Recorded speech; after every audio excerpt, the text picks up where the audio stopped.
Sa isang kulungan bakal ay may taong malungkot umiiyak. Ang tanong niya sa sarili ay kailan magigisna ng liwanag.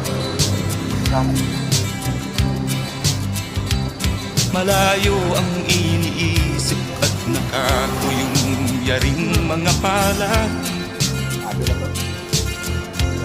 Akin yan, kasi yun doon, oh. Bakit daw siya nagdurusa sa kasalanang di niya tinaguto?